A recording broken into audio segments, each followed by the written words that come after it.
따라서 하죠. 성경 예언을 알면 세상을 움직이는 하나님이 보인다. 제가 지난번에도 그 세상 믿지 않는 자들의 그 세계관, 역사관, 윤회관이라 했고 크리스찬들의 성경적인 세계관을 가진다고 했죠. 크리스찬들 성경을 통해서 세상과 역사의 흐름을 봐야 하는 것입니다. 특별히 성경 예언을 제대로 알고 보면 인류 역사의 과거가 보이고 현재가 보이고 앞으로 이루어지지 않을 미래가 보입니다. 아직 일어나지 않는 사건을 미리 말하는 것을 우리가 뭐라고 그래요? 예언한다 그러지요. 구약 성경의 하나님은 선지자가 예언자라는 뜻인데 선지자들 통해서 자주 불러가지고 하나님 보여주시고 들려주어서 자기가 사는 때만이 아니라 앞으로 자기가 죽고 천국 가도 그 미래까지도 다 보여주시고 예언하셨습니다. 이렇게 하나님이 예언하신 까닭은 에스겔 선지자가 자주 반복적으로 사용한 말씀처럼 그 예언이 이루어질 때, 성취될 때 내가 여호와인 줄 그들이 알리라 하는 뜻입니다. 오늘 본문 에스겔서 38장 16절에 다 같이 읽을까요? 구름이 땅을 덮음같이 내 백성 이스라엘을 치러오리라. 보가 내 끝날에 내가 너를 이끌어다가 내 땅을 치게 하리니 이는 내가 너로 말미암아 이방 사람 눈앞에서 내 거룩함을 나타내 그들이 다 나를 알게 하려 하리라. 에스겔 38장 23절 이같이 내가 여러 나라의 눈에 내 위대함과 내 거룩함을 나타내 나를 알게 하리니 내가 여호와인 줄 그들이 알리라. 아모스 3:7장 주 여호와께서 자기 비밀을 그 종 선지자들에게 보이지 아니하시면 결코 행하심이 없으시오라. 갑자기 뭘 막 내리치고 재앙 내리고 막 뭐 축복 그런 게 아니에요. 다 말씀하시고 말씀대로. 왜 그런다고요? 내가 하나님이라는 존재가 있다는 걸 알게 한 거예요. 여러분 신구약 성경 3분의 1이 예언이고 그 모든 예언의 75%는 이미 역사 속에 성취되었고 나머지 25%도 반드시 성취될 것인데 그 중에 많은 부분이 지금 우리 눈앞에서 성취되어 가고 끝장을 향해 가고 있다는 걸 알아야 됩니다. 하나님은 그 하실 일을 직접 혹은 먼저 하나님 종들인 예언자들, 선지자들에게 미리 보여주시는 분입니다. 왜냐하면 하나님의 예언을 통해서 그 일이 발생한 것이 절대 우연이 아니고 하나님의 섭리와 계획이었다는 것과 우리 하나님은 모든 걸 주장하시고 예언하신 대로 그분을 계획을 이루어 가시는 분이라는 사실을 만방에 알리시길 원하시기 때문입니다. 하나님은 선지자를 통해 비록 하나님을 섬기는 이스라엘 백성들이라도 그들이 하나님을 불신하고 하나님을 떠나 악한 길을 걸어갈 때 징계를 경고하시고 경고한 말씀대로 반드시 행하시는 하나님이심을 우리 믿습니다.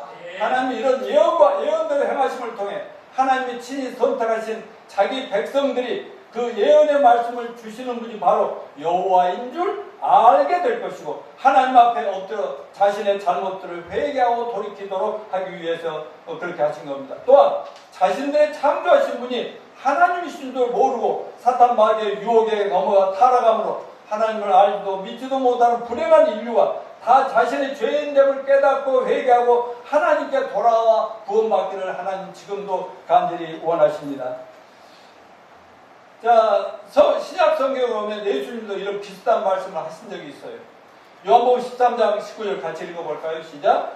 지금부터 일이 이루어지기 전에 미리 너희에게 이르면 일이 이룰 때 내가 그인 줄 너희를 믿게 하려 하미로다. 자, 예를 들면 예수님과 제자들이 마지막 최후의 만찬하는 6월절 만찬 석상에서 식사하시잖아요. 떡과 포도주. 그때 자신을 팔라고 제자인 척 하면서 따라오는 유다가 있잖아요. 가룟 유다. 자신의 대신할 것을 예언적으로 비유하면서 말씀하시고는 이 일이 이룰 때 내가 누구인지 그때서 알리라. 제자들 앞에 있어요. 근데 그대로 이루어질 때 진짜 그놈이 배신할 줄 몰라 배신하고 그리고 예수님 죽고 그러니까 제자들이 깜짝 놀라요. 뭘 놀라요? 예수님이 어떻게 그걸 알았지? 이런 겁니다.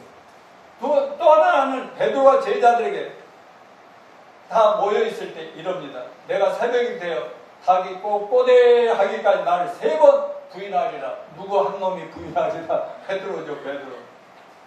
나중에 베드로가 예수님이 실제로 십자가 못 박히실 때 너 너도 따라다니는 놈 아니야? 그랬더니 나 모르거든요. 이거 3번이나 부인했잖아요. 근데 그때 3번 부인하고 나니까 꼬꼬대 닭소리가 울리니까 그때 깜짝 놀래가지고 그때부터 회개하고 진정을 돌이키고 예수님 물론 부활하신 후에 목격하고 완전히 헌신합니다. 평생을 이제 목숨을 걸고 그 예수님을 그냥 이용해 먹으려고 하다가 어려움이 생기면 멈춰가고 하던 인간이 이제 목숨 걸고 예수님 위해서 복음을 위해서 세상에 일생을 바쳤지 않습니까? 그보다 더 결정적인 예가 있는데 나는 처절하게 채찍질 당하고 결국 십자가에 매달려 못 박혀 피 흘려 죽을 것이다. 그러나 살만 견디고 내 가까이 도망가지 말고 있어. 사흘 후에 내가 반드시 무덤에 살아날 것이다. 제자들에게 몇 번 말씀하셨는데 그들 중에 한 명이라도 소목사 믿은 사람이 있었어요? 없었어? 물론 어떤 여인들은 있었는데 믿지를 않아요. 근데 막상 그분이 다 부활하고 나니까 부활하거든. 그냥 한번 부활해서 보여주면 환상받다 할까봐 40일 동안 수없이 보여주고 또 봤지. 그러고 나서 모든 사람 보내서 하늘로 쭉 올라가면 다시 올 때까지 온 세상에 내가 너희를 위해 죽고 부활한 걸 전해라. 그렇게 해가지고 그 제자들이 그때부터 막 목숨을 걸고 바로 복음에서 저와 여러분에게까지 이렇게 구원의 복음이 왔다는 거 너무너무 감사하지 않습니까? 예수님은 가룟 유다에게 배신나고 그가 돈 몇 푼을 받고 예수님을 로마 제국에 넘겼고 실제로 십자가에 죽으시고 장사의 삶을 무덤에 부활하셨어. 하나님의 아들을 죽은 자 가운데 살리신 것입니다. 그때야 제자들도 수많은 백성도 자신의 믿음 없음과 하나님의 아들까지 죽인 죄악들을 회개하고 예수님을 하나님의 아들이시오 구세주로 믿고 구원받고 그들도 이제 전하기 시작했습니다. 이와 같이 예수님은 바로 모든 자들이 알고 제대로 믿도록 하기 위해서 이 땅에 사람 되어 오신 창조주 하나님이심을 믿읍시다. 베드로도 예언에 대하여 이렇게 기록합니다. 베드로서 1장 19절 시작. 또 우리에게는 더 확실한 예언이 있어 어두운 데를 비추는 등불과 같으니 날이 새어 새별이 너희 마음에 떠오르기까지 너희가 있어 주의하는 것이 옳으니라. 아멘. 우리도 예수 말씀, 성경 말씀을 알고 보니까 내가 얼마나 어둠 속에서 캄캄하게 태어나서 어둠 속에서 살고 있었는가. 그러다가 예수님을 만나서 말씀을 알고 보니까 말씀을 통해서 보니까 세상이 그 안에 다 모여버리잖아요. 다 모여. 그럼 우리 모두가 경험했지 않습니까? 베드로는 어떤 자기 제자들이 행했던 신비한 체험보다 기적보다도 성경에 예언된 기록들 예언이 더 확실하다고 성경에 여러 번 말씀했는데 베드로후서 2장 20절 21절 시작. 먼저 할 것은 이것이니 성경의 모든 예언은 사사의 볼 것이 아니니 이는 사람의 뜻으로 낸 것이 아니고 성령의 감동하신 사람들이 하나님께 받아 말한 것입니다. 아멘. 여러분 그래서 우리가 예언을 읽고 듣고 연구해야 합니다. 예언은 사단의 정체를 분명히 보여주고 현실을 직시하며 장차 오는 세대를 분별하게 됩니다. 성경의 예언들을 연구하는 사람들은 놀라운 예언의 정체를 살펴보면서 과연 말씀하신 분이 여호와 하나님이심을 기뻐하며 더욱 신뢰하며 더욱 확실하게 전파하고 알릴 수가 있습니다. 저도 바로 그 증인 중에 한 명입니다. 그저 교회만 예수님 믿지도 않고 구원도 못 받고 다닐 때는 뭐 이렇게 집중할 수가 없었죠. 그렇지만 오늘같이 이런 날 그냥 그 병실에서 그냥 몸부림만 치다가도 또 이 얘기를 해야 될 필요성을 또 느끼는 거 아니에요. 여러분 아파도 믿음으로 살면 나을 수 있고요. 그리고 축복해주고 나게 이런 얘기를 해야 되는데 왜 이 말세 이 세상 망한다 이런 얘기를 들고 서냐 이 말이에요. 이거는 제가 지금 40년 넘게 이 성경의 예언을 통해 세상을 보니까 그대로 가고 있어요. 믿으십니까? 네. 오늘 본문의 핵심은 뭐예요? 말세에 일어날 러시아 이스라엘 침국 예언인데요. 에스겔서 38장은 너무나 중요한 예언입니다. 성경을 믿는 많은 이들이 에스겔서 38장 하면 인류의 마지막에 있을 전쟁이다 하는 정도는 알 수 있어요. 또한 인류 마지막 전쟁이 이스라엘과 러시아를 양축으로 한 두 연합군들의 전쟁이 될 것이라는 것도 성경을 어느 정도 연구하는 분들은 이해할 수 있을 겁니다. 에스겔 38장 소개 하나님께서 에스겔 선지자에게 뭐라고 했죠? 곧 로스와 메섹과 두바랑에게 얼굴을 향하고 그를 쳐서 예언하라 하시면서 이 전쟁은 극한 북방에 자리 잡은 마곡 땅에 있는 로스와 메섹과 두바랑 곡이라고 불리는 왕이 여러 나라를 모아 연합군 형태로 세상 중앙에 거하는 이스라엘 민족을 쳐들어가는 전쟁이라고 말씀을 분명히 했습니다. 그러므로 저는 오늘 본 말씀을 중심으로 예수님 재림과 인류 종말의 징조 시리즈 5번째 설교로서 오늘 본문 속에 등장하는 각각 나라들이 현재 어떤 나라들의 명칭인지 살피면서 이것이 현재 우리 눈앞에서 성취되어가고 예언이라는 걸 깨닫고 하나님 말씀을 더욱 경외하며 말씀 그대로 믿고 말씀에 순종하며 예수님 재림을 믿고 소망으로 살아가는 마지막 시대에 깨어있는 저와 여러분이 되시길 축원합니다.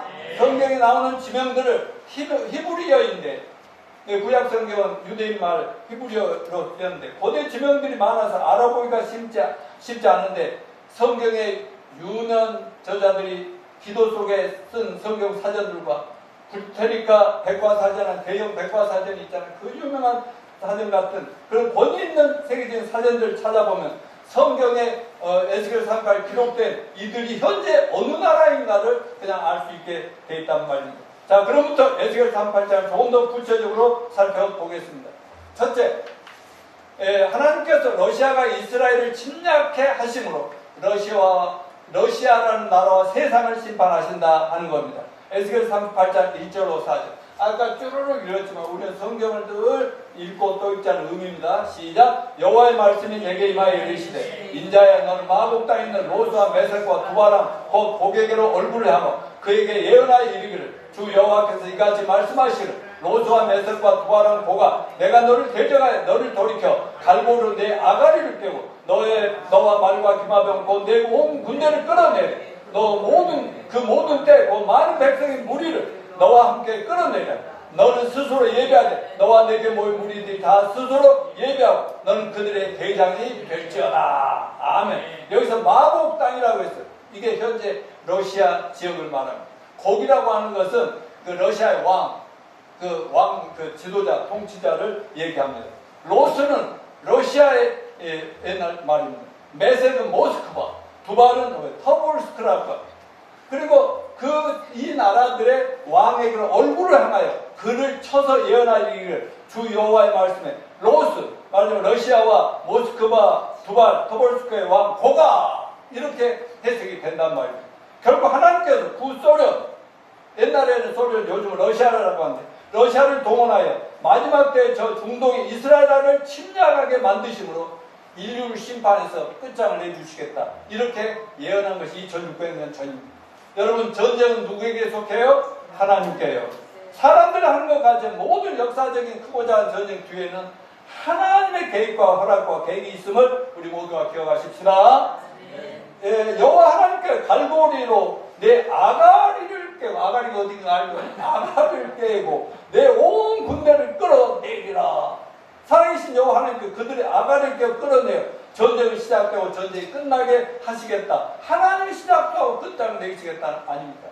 두 번째, 러시아와 함께 이스라엘 침략한 나라들의 예언인데, 아까는 이제 침략할 러시아를 중심 나라고 5절 6절에 그들과 함께한 바 방패와 투구를 갖춘 바사, 구스, 붓과 고멜. 원래 히브리어로는 원래 이렇게 썼는데 그 모든 데가 극한 북방 도갈마 족속인데 이들은 이스라엘을 침공하는 괴수, 러시아와 동맹을 맺고 이스라엘 공격할 나라들. 그래 앞으로 만약에 러시아가 이스라엘 침략한다면 거기에 연합될 나라들이 2600년 이렇게 예언했다니까요. 바사는 이란을 얘기합니다. 자, 시간 전략을 해서 그 설명은 나중에 제가 자료를 여러분들이 다운받아서 보세요. 구스는 에티오피아, 또 붓은 북아프리카, 아랍 쪽들, 리비아, 알제리아, 튀니지, 모로코 사람들을 가리켜 이들은 현재 소련제 무력 무장되어 있고, 아까 이란이나 에티오피아 전부 러시아, 소련의 손아귀에 있는 나라들. 붓은 그렇게요. 또 고멜은 게르만족의 독일과 동유럽 쪽, 이쪽은 다 러시아 쪽이죠. 도갈만 터키와 알메니아, 유럽 국가 중에서도 민주주의 국가하고 공산주의 있는 그쪽입니다. 자, 바사는 이스라엘의 동쪽에 있고, 구스와 구스는 이스라엘 남쪽, 고멜은 북쪽, 도갈만은 서북쪽. 그 이스라엘을 동서남북으로 포위하는 형국이고, 마지막 중동 전쟁 때 지금의 러시아는 동맹국 연합국의 맹주 대장이 된다고 예언하고 있습니다. 이렇게 5대양 6대주, 거대한 지구 땅의 7분의 1이 되는 1709만 평방킬로의 끝없이 광활한 러시아, 소련 땅이 얼마나 넓습니까? 서쪽으로는 유럽, 남쪽으로는 중문동, 아시아, 동쪽으로는 극동아시아, 미국, 캐나다, 거의 세계 모든 나라 얼굴을 맞댈 수 있는 북극곰 러시아. 볼셰비키 혁명 이후에 73년 동안 지구의 반 이상을 무신론 공산주의 사상으로 빨갛게 물들이던 소련이 1991년 공중분해돼 망했지요. 그렇지만 푸틴의 강력한 정치력을 힘입고 다시 망한 소련이 일어나서 미국과 중국과 맞서고 있는데, 그 소련이 어느 날 이스라엘을 포위한 동서남북 동맹국 육해공군을 주의해가지고 이스라엘을 공격하리라. 그래서 세상을 끝장내. 그게 바로 하나님이 그렇게 하신다는 것입니다. 다시 세 번째는 러시아 이스라엘 침략위원회 성취와 현황과 가능성입니다. 이 지도를 잘 보시고, 지난주에 말세의 징조 중 하나인 마지막 3차 세계대전은 마지막 끝에 요한계시록 19장 쪽에 가면 아마겟돈 전쟁으로 끝난다고 말씀드렸어요. 평소에는 우리가 지도를 볼 때 우리나라부터 보죠. 우리나라를 중심으로 보는데, 세계 지도는 여기서 보듯이 이런 형태로 보내요. 땅의 맨 가운데 있는 부분,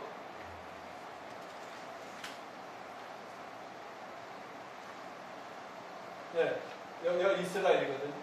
저 모스크바 저기 북쪽이거든요. 이렇게 쭉 내려 보는 이 중앙, 여기에 이제 중동 지역이라고 하는 곳이죠. 근데 오늘날에는 지도가 있으니까 여기 중앙에 이스라엘이 있구나 이런 거 알 수 있지만은, 그 2600년 전에 에스겔이 하나님께 주신 예언의 말씀을 받아서 기록하고 뭔가 또 환상적으로 보여주는 것까지 받아 기록한 내용이 있을 때는 그 러시아라는 나라가 있었을까요? 없었을까요? 소련이 없었어요. 그때는 그런 나라도 없었어요. 그러니까 마치 우리가 그 타임머신을 타고 막 어디 안 가본 데도 가볼 수도 있고 막 앞으로 우리 5년 후가 어떻게 될까? 한번 제가 타임머신 하나를 빌릴게요. 얼마 정도면 빌릴 수 있어요? 그럼 우리가 타고 한번 싹 가보면 거기 뭐들이 보일 거 아닙니까? 그러듯이 2600년째 하나님이 쫙 이끌어서 보여줘요. 여러분 모든 예언서가 그러지만 요한계시록도 2000년 전에 사도 요한이 가만히 이제 밤을 속에서 아이고 죽어야 되겠다 하고 자살이라도 하려고 있는데 하나님이 이놈아 정신 차려 하더니 싹 보여주세요. 자기 시대로부터 시작해서 오늘날 우리 교회 시대로부터 앞으로 우리 미래 시대까지 저 세상에 갔을 때 천년왕국의 전부를 다 쫙 보여주고 받아서 기록해 그리고 전해 그렇게 했잖아요. 그런 것처럼 이런 것들이 상상할 수 없는 일이 그때 다 보여주신 대로 기록한 것을 오늘날 우리나라 본인은 적어도 무슨 말인지도 몰라요. 오죽하면 중동을 세계대전의 화약고라 할까요? 그동안 중동적인 술차례 일어날 때마다 이게 인류의 종말이 가지고 마지막 세계대전으로 발전하는 거 아닌가 두려워하고 불안한 마음을 지켜보았지만 세계대전으로 발전하지 않고 끝나고 했는데 저 지난 2월 달부터 그 6월까지 계속되던 미국, 이스라엘, 뭐 이란과 막 전쟁이 있어요. 혹시 이걸 또 중동전으로 또 러시아까지 합쳐지면 끝장나는 거 아니야? 생각할 수도 있었지만 그냥 적당한 선에서 끝난 거예요. 왜 그럴까요? 아직 하나님께서 이르시 조금 때가 남았다. 그러니까 하나님은 퍼즐을 다 맞춰서 뭐가 하지만 딱 해요. 끝! 하고 상을 주든지 뭐 하는 거 아니겠습니까? 여러분 진짜 인류 마지막 종말이 오려면 교회가 완성돼야 됩니다.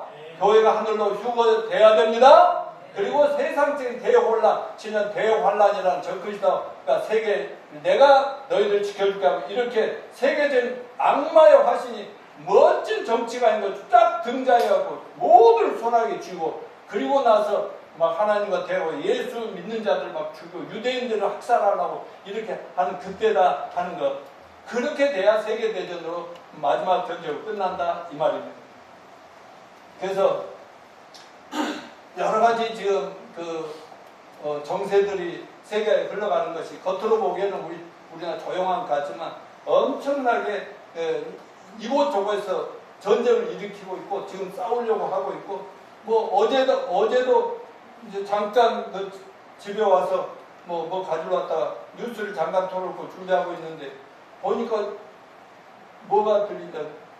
미국이 또 이란을 또 공격을 했더만 침략을 어제. 그랬더니 이란도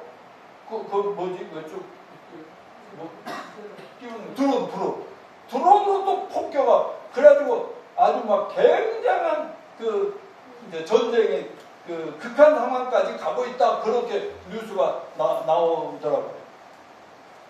자, 아무튼 오늘 본문에서 배울 세 가지 영적 교훈을 잠깐 살펴보겠는데요.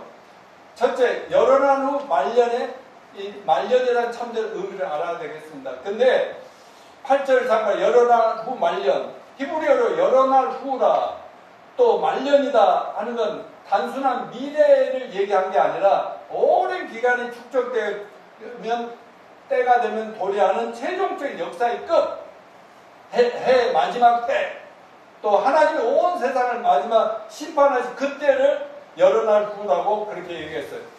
그러니까 러시아가 이스라엘을 침공하는 것은 2600년 전 에스겔이 예언하던 그 시대가 아니라 세상 종말의 때에 있을 사건이라는 걸 알아야 됩니다. 세상 종말 때 러시아가 이스라엘 침공할 것이라는 말씀인데 놀라운 것은 다시 한번 말씀드리지만 에스겔이 러시아가 이스라엘 침략해서 세계가 인류가 망할 거다 할 때 2600년 전에는 러시아가 있었어요? 없었어요? 소련이 없었어요.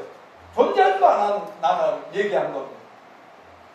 둘째, 마지막은 이스라엘이 칼을 벗어나 평안히 거하는 중에 일어날 것이다. 자, 오늘 보면 8절에 그 땅 백성은 칼을 벗어, 그 땅 백성 이스라엘이죠. 열국에서부터 모여 들어오니 이방에서부터 나와서 다 평안히 거하는 중이라. 여러분, 우리는 언제든지 인류 마지막 세계대전이 중동에서 일어난다는 것에서 시작된다는 걸 잊지 마시길 바랍니다. 다른 본문 11절과 14절 봐도 이스라엘이 평안히 거하는 때다.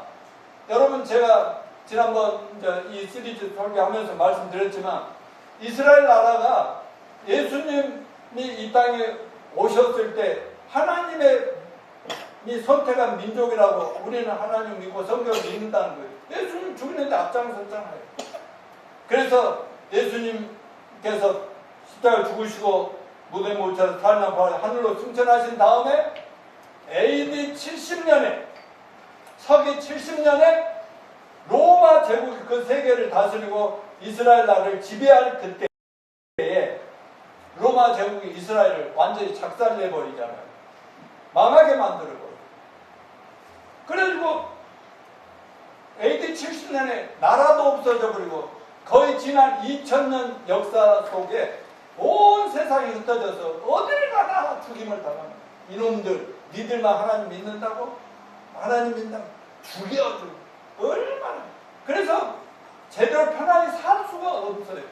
그러다가 하나님께서 약속하신 그대로 아브라함의 후손 이스라엘 민족을 언제 국가 독립을 했습니까? 우리나라는 언제? 1945년 8월 15일. 이스라엘은 언제? 시험에 나오니까 1948년 5월 14일. 독립을 했잖아요. 그래도 그때부터 온 세상이 흩어져서 어떻게든지 목숨을 살고, 왜냐면 자기들 믿음 하나로 그렇게 막 히틀러가 막 600만 명을 학살을 하고 막 어디를 가나 죽는데 어떻게든지 하나님이 그 씨앗을 남겨가지고 살게 해가지고 그들이 이제 막 유대인 아닌 척도 하고 막 이렇게 살았겠죠. 그런데 그들이 모여들면서 점점 모여들면서 지금은 뭐 천만 명 인구가 되는 이런 그 이스라엘 나라가 됐잖아요. 그래서 아무리 지금 중동전이 일어나고 계속 이스라엘 공격하고 그래도 옛날에 자기들이 다녀온 2000년 전 세월에 비하면 얼마나 평안한 중이에요. 그리고 아시다시피 유대인들이 제일 잘한 게 뭔지 아십니까? 이영수 목사님, 유대인들이 제일 특별하게 다른 민족보다 잘한 게 있어. 아니, 자기는 사업하니까 돈 잘 버는 거.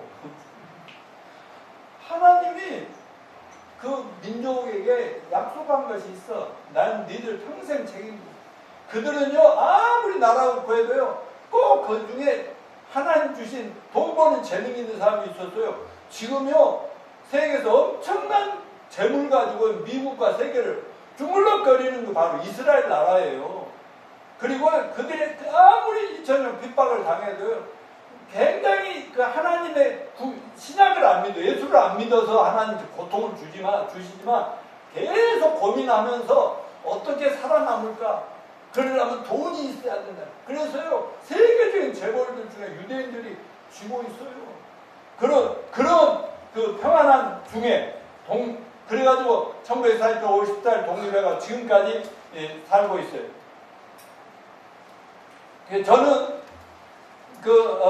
세계적 역사학자 아놀드 토인비는 뭐라 했냐면 세계 역사상 존재할 수 없는 최고의 기적이라고 칭한 역사상 전무후무한 역사적 사건이 이스라엘 나라의 국가 회복이다 그랬거든요. 그래서 저도 이스라엘이라는 나라야말로 말세의 징조를 보여주시는 하나님의 사인이고 또 종말의 시간표다라고 합니다. 그래서 이스라엘 나라에 어떻게 움직이고 있는지 거기를 통해서 계속 크고 작은 싸움이 일어나지만 그걸 예의 우리 크리스찬들 지켜보시다 보면 하나님 뭔가 보여주실 것이 주님이 언제쯤 오실까도 느끼게 된다고. 자, 근데 구소련, 러시아, 이스라엘 침공해야 될 이유가 뭘까? 대략 5가지가 있는데 첫째는 러시아는 이스라엘이 갚아줄 원한이 많아요. 지금 7대 강대국 중에 하나라고 하는 러시아가 조그만 이스라엘 나라를 원한이 많아. 왜 그러냐? 1948년 5월 15일 날 이스라엘이 독립하자마자 아랍연맹과 요르단이 소련제 무기로 이스라엘을 공격했지만 20일 만에 이스라엘이 이겨버려요. 그걸 작살내고 7월 8일 이스라엘 이집트 공격에서 열흘 만에 승리해 1차 중동전쟁을 이스라엘이 또 이겨버려요. 1950년 수에즈 운하 전쟁에서 러시아 무기를 공급받은 이집트, 시리아, 요르단이 이스라엘의 싸움에다가 또 져버립니다. 1967년 6.1 전쟁에서 남쪽에서 이집트가 북쪽에서 요르단과 시리아, 이란이 소련제 미국기와 전폭기를 앞세우고 큰 공습을 시도했지만 이때도 이스라엘이 이겨버려요. 누가 함께하니까? 하나님이 함께하시니까 이길 수가 없어요.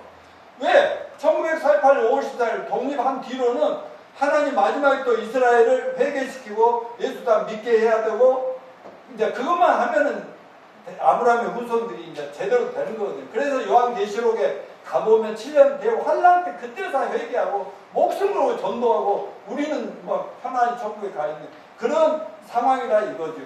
그러니까 하나님이 절대 앞으로 구원도 시켜야 되고 써잡수실 때가 있기 때문에 절대로 망하지 않게 하신다.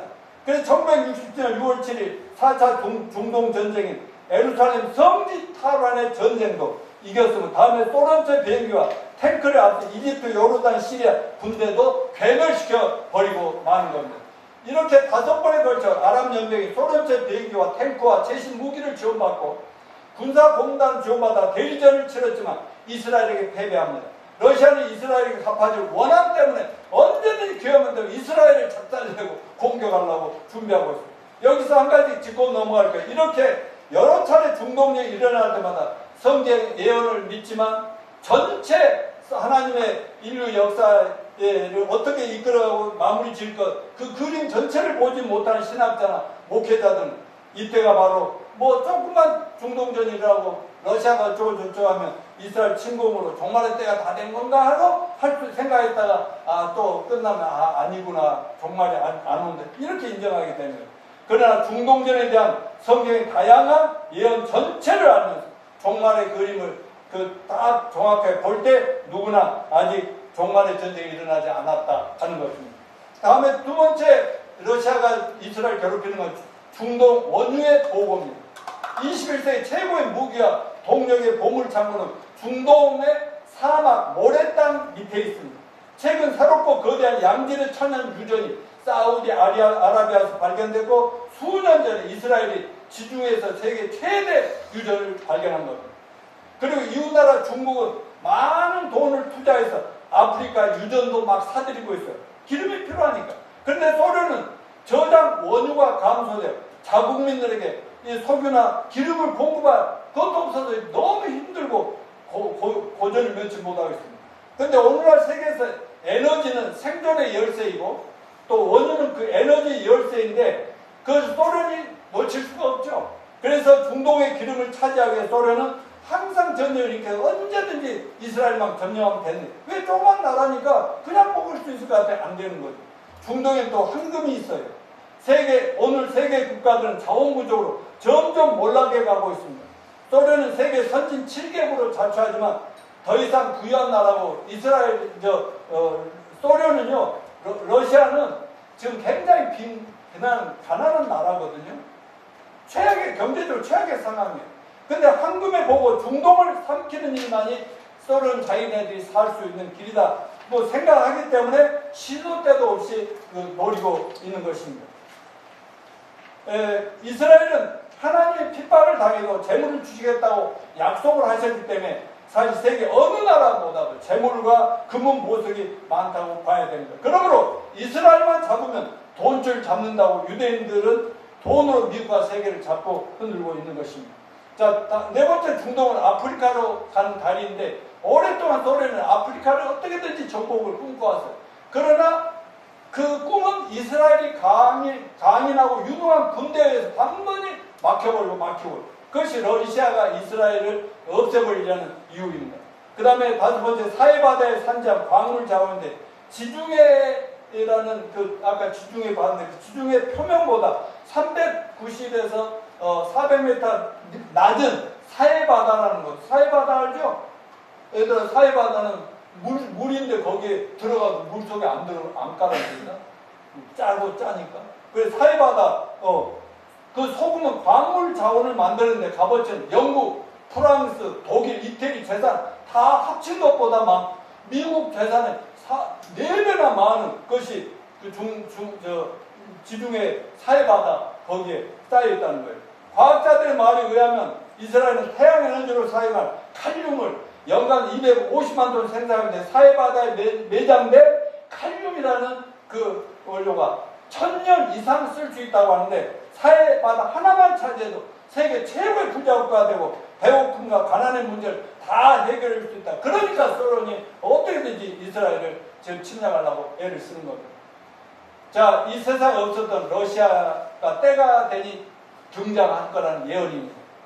러시아는 에스겔이 예언한 후 1300년이 지난 2600년 전 에스겔이 예언한 후 1300년이니까 주 AD 800년경에 슬라브족이 유입되면서 작은 도시들이 형성되기 시작하다가 서기 882년 키예프 공국으로 역사에 등장한다. 그러다가 서기 1240년에 징기스칸 아시죠? 징기스칸의 공격을 받아 240년간 몽고 지배를 받다가 1480년 자유를 얻어 모스크바 공화국이 되고 1613년에 로마노프 왕조로 출발해서 1917년 3월 혁명까지 300년간 계속됐고 1917년 11월 7일 레닌의 볼셰비키 혁명으로 공산주의 종주국 러시아 소비에트 연방국이 설립되게 된 것입니다. 그리고 그 후에 스탈린 시대, 우리도 다 기억하는 브레즈네프 시대, 고르바초프 시대, 그 다음 러시아 연방에서 엘친 때 러시아 공화국으로 바뀌었다. 마지막으로 오늘의 막강 블라디미르 푸틴 대통령이 지금 중앙 집권을 하면서 러시아를 붙들고 있는 것입니다. 지구 북쪽 허벌판 푸틴의 세계 최강 군사대국 되기까지 작년 1300년이 걸렸고, 에스겔이 뭐 자기 시대도 아니고 그는 뭐 자기 시대에 죽었지만은 타임머신을 타고 러시아를 보면서 전쟁을 일어나는 모든 빤히 보면서 그것을 예언한 2600년이 걸렸어요. 하나님이 인류 역사는 긴 드라마를 준비하시고 이끌어 오시다가 드라마 마지막에 악역으로 사용하시기 위해서 준비해둔 배우가 바로 어느 나라? 러시아라는 무신론 국가와 그의 영향하에 있는 동맹국들이 되는 겁니다. 다시 한번 말씀드리면 에스겔 선지자가 이 예언을 했을 때 2600년 전에 이 세상에 러시아 나라가 있었다 없었다? 있었어요 없었어요? 없었다. 이스라엘 이름도 없던 나라가 일어나 중동의 이스라엘 침략할 때가 바로 인류 종말의 때가 될 것이라는 예언인데 그 일이 우리 눈앞에 이루어졌어요. 이미 벌써 러시아가 생긴 지 오래됐는데 지금은 그 마지막 부분에 지금 결정적인 때만 오면 끝장날 수 있는 시대라는 것을 제발 좀 믿고 그 준비하면서 살아갑시다. 이제 보론간 저 러시아 국가가 하나님의 진국 명예에 떨어지면 21세기 지구촌 파멸의 대지약 세계 마지막 전쟁이 시작될 것입니다. 성경대로 이루어지라 믿습니까? 믿어야 합니다. 자, 한때 지구촌 최강 군사적으로 미국과 쌍벽을 이루다가 1990년 12월 소비에트 사회주의 공화국 연방이 해체되면서 지금이 매우 약화된 러시아지만 구소련 러시아는 중국과 함께 세계 미국을 이어갈 수 있는 세계 최대 핵무기 보유국입니다. 러시아는 미국보다 핵탄두가 더 많이 있대요. 핵무기가. 호시탐탐 세계 제패를 꿈꾸는 나라입니다. 2014년 러시아는 우크라이나를 침공했고 지금도 예멘, 이란, 이라크, 시리아, 터키, 팔레스타인 그리고 지구상의 가장 잔인한 SIS 이슬람 국가는 군정국이 있는 것마다 개입하고 또 반군들을 도와주고 끊임없이 돌출행동으로 미국과 유럽을 또 긴장시키고 자유민주주의 국가를 긴장시키고 있습니다. 유럽 여러 나라 천연가스를 공급하는 러시아는 천연가스를 유럽 나라를 뭐 너희들 내 말 안 들으면 이거 천연가스 안 줄 건데 또 줬다 뺐다 주락펴락하고 천연가스 올가미로 씌우고 있습니다. 2014년 유럽연합과 나토에 가입한 구소련 연방 나라들까지 구호로의 프랑스, 독일, 우크라이나, 러시아 네 나라는 민스크 협정이라는 정전협정을 통해 우크라이나에서 휴전과 중화기 철수 약속했지만 러시아는 그런 것들을 다 약속을 해놓고 또 어겨버리고 또 말을 했죠. 그러면서 이란과 예멘의 방송 미사일을 인도해 이스라엘을 위협하고 있으면 세계가 반대해도 공동연하게 이란의 핵무기를 계속 개발을 도와주고 있는 것입니다. 그뿐 아니라 경제 위기에도 불구하고 우주 탐사 프로그램을 개설해서 앞으로 2030년 앞으로 4년 후에 이전에 달날의 탐사선을 우리는 보낸다 하면서 자기들 잘난 체하고 있습니다. 미국에게 빼앗긴 주도권을 찾기에 혈안이 되어 있습니다. 결국은 세계 제패를 위해 동맹국들을 그와가 이스라엘 침공함으로 세계 대전을 일으킬 것이라는 것들이 이 성경을 믿든 안 믿든 세계 전문가들은 그런 관점을 가지고 있는 것도 많다고 합니다. 누가 뭐든 우리는 성경의 하나님 말씀이기에 성경의 예언대로 반드시 러시아는 이스라엘 침략함으로 세계 마지막 전쟁을 통해서 세상을 종말을 가져오게 된다는 걸 믿읍시다. 그때까지 러시아는 절대 망하지 않는다는 사실도 믿어요. 왜? 성경에 하나님 마지막으로 잡수시고 없애버리려고 하니까 절대 망하게 두지는 않죠. 이제 마지막 교훈으로 러시아가 이스라엘 침략으로 시작되는 마지막 전쟁은 누가 시작하고 누가 마친다? 하나님이 시작하시고 주도하시고 끝내신다.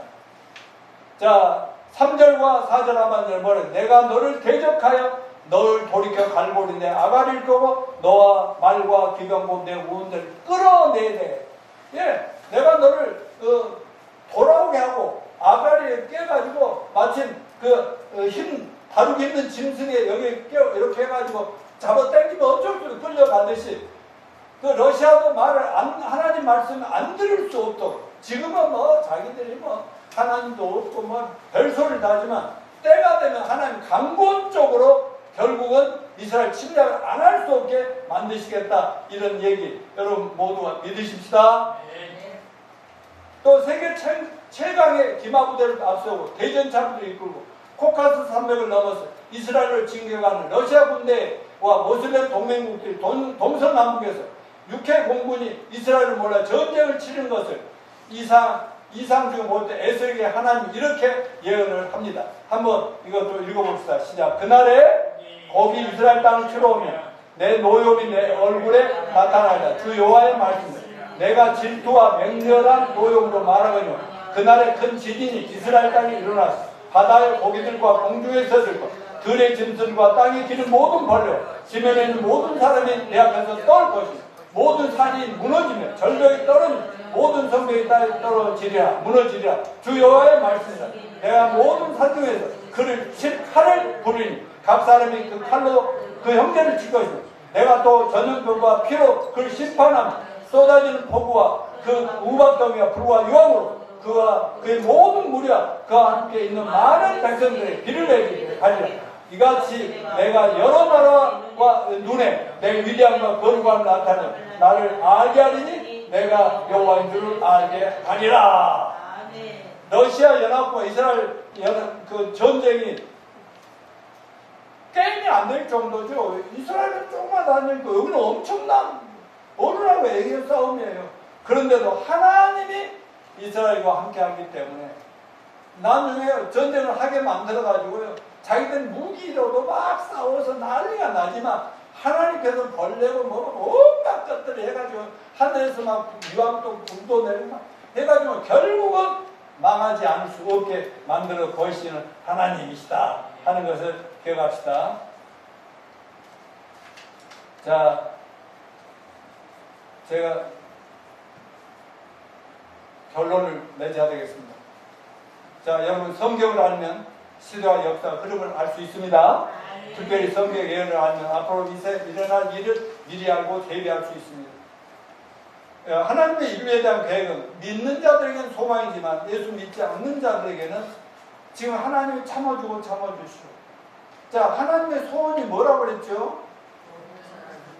하나님은 온 사람 구원을 받는 진리를 이루기 원하시오. 하나님은 얘들아 사무엘아 하나님은 아무도 멸망치 않고 다 회개하게 이르기를 원하시느니라.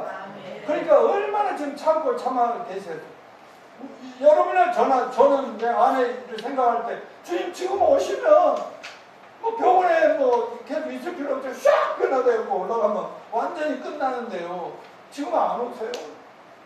뭐 이거는 꼭 돌아가실 것 같아서 너무 마음이 안 좋았거든요. 그러니까 하나님 막 이런 말씀이 절로 나오는데 죽으면 할 수 없죠. 예수님 오면 변화되니까요. 아무튼 이런 상황 속에서도 어떤 상황이 때도 우리가 두려워하지 않고 그저 우리 예수님이 오실 날을 믿고 기다리는데 믿지 않는 사람들은 계속 지금 이 세상만 의지하고 자기 자신만 의지하고 이렇게 사니까 하나님 볼 때 너무 불쌍해서 하나님 조금만 기다리자, 조금만 기다려. 숫자 몇 명이나 닿느냐. 교회가 완성된다는 것은 전 세계에 구원받은 숫자가 천국에서 다 계산하고 있거든요.